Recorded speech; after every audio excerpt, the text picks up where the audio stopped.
Yo, what's up, family? Before we start the video, please leave a like, subscribe, and share it in there once you can, just so we can get out there a little bit more. With that being said, let's get right into the video. So the Celtics beat the New York Knicks 114-98 in TD Garden. And something that's just impressive to me right off the top is they hold the Knicks to under 100 points.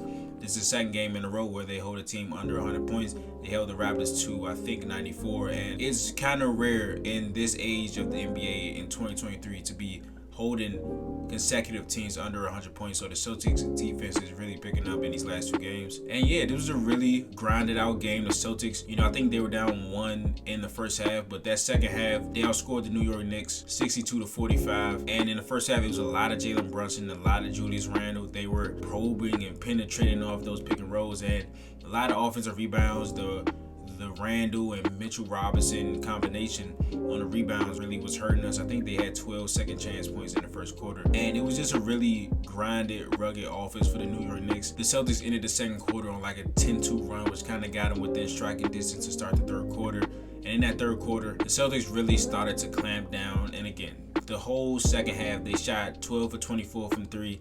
Tatum had 17 points in the fourth quarter. Drew Holiday some timely threes. Kristaps Porzingis the entire game. I can just talk about him right now. I think there's a certain recipe that we're starting to see in when the Celtics played paint defensive oriented big men, right? The guys like Rudy Gobert, the Mitchell Robinsons, you know what I'm saying, that are really good in the paint. They can block shots, they can stop you there, but they're not the most agile guys. And when we play those guys, Kristaps really flourishes. That pick and pop, I don't know why we don't run that shit every play. It's like if the big drops too low trying to contain the drive, they kick it right out to Kristaps and he hits in a wide open three. And if the big gets stuck in the middle trying to play both, he gets out to contest late. Kristaps can pump fake and use his handle and his agility to get to the rim or make a play for somebody else. It's just not much you can do when we have Kristaps Porzingis out there, and we have to continue to use him more. Like, I think he has the potential to be our second leading scorer. I'm not saying he's better than Jalen. I'm not even comparing that as of right now, but I think the way we use him is more effective than the way we use Jalen, largely in part because he's 7'3". That makes him a mismatch nightmare for a lot of guys. And if we just run the offense through him sometimes, of course, this is Tatum's team. This is his offense. But we have to spam Kristaps when it's working. We have to make sure we give him the ball on the mismatches. We have to make sure we're hitting him on the pops and getting him in situations where he can attack off the bounce. Not a lot of bigs, especially those ones that are paint oriented. They cannot hang with him off the bounce. And he can dribble, shoot that step back, pump fake, drive, pass it, or dunk it. And it's such a luxury to have a guy this tall that can do that many things on offense. And then you have Jason Tatum, who was really the difference in this one. 17 points in the fourth quarter. In the first half, he was kind of frustrating me a little bit because he had 12 points, but he hit every two he took, but he was 0 for 4 from three. And two of those were like kind of open, but the other two was he's just bailing the Knicks out. You know what I'm saying? He's not doing what was working at that time. But then in the second half, he gets the easy ones. He gets a couple post-ups on Josh Hart again. He started 1 for 7 from three through three quarters, and then he shot 4 for 5 in the fourth. This has always been the case with Tatum. Once he gets the easy buckets or he hits 1-3, it could be a tornado after that. And he just has to understand that where he's best at is taking twos to start off. At least he is so efficient at the rim and from two this season. It's crazy. And I don't like when he bails those guys out with threes. Of course, I know Tatum can shoot the ball. I understand he's shooting better from three than he has in the past seasons, but I want him shooting majority twos. There's no way half or more than half of his shots should be threes.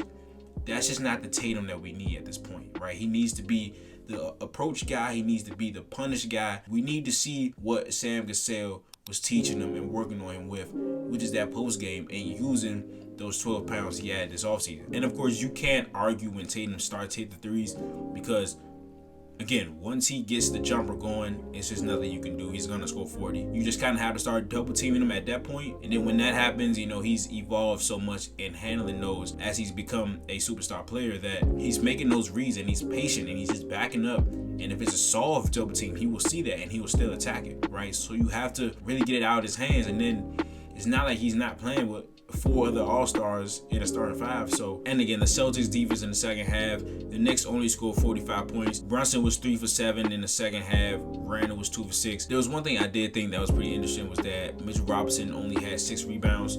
He's usually a guy that's up around the 15, 12 range. I think he had a couple offensive rebounds in the first half, but other than that, he just wasn't a factor on the rebounds.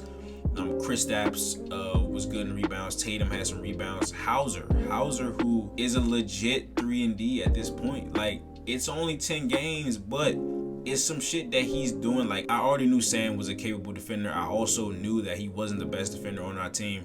Some people actually saw that he had the highest defensive rating on our team last year and concluded from that he was our best defender. That's just not how that works. But he is legitimately sliding his feet, staying in front of guys. And again, his positioning to me is very underrated, right?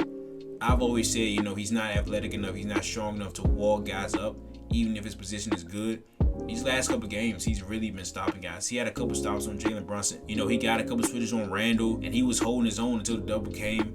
Randall couldn't just, back him down and get into that painted area where he likes to be at or hit that mid-range. And it's just good to see some consistency on that bench.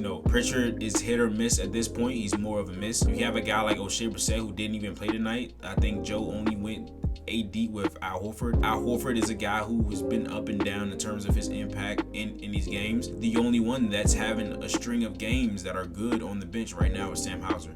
I still would like to see Joe put Lamar Stevens out there. Again, he's one of the more proven guys on the bench. He played with a playoff team, and he's always going to bring what you need from him. So I still don't know why Lamar Stevens isn't playing, but it looks like he's going away from O'Shea in these last couple of games. So I'm interested to see what he does, especially when somebody has an injury. And one thing I do want to say about the Knicks, I think they really needed RJ this game. He's that other creator. He's a guy that gets to the free throw line. He's shooting great from 3 this year. And when we made our adjustments on Jalen and Randall, it was just nothing that they could do. Even though we did a good job on those guys, we did have a lot of miscommunications on defense. We were leaving Quentin Grimes open for like 3 threes in the third quarter. It just didn't make sense. And it was like every time we started to get a 7-8 point lead, we would do something dumb, or the Knicks would hit a stupid shot and they would cut it down to 5, and then they would get down to 3.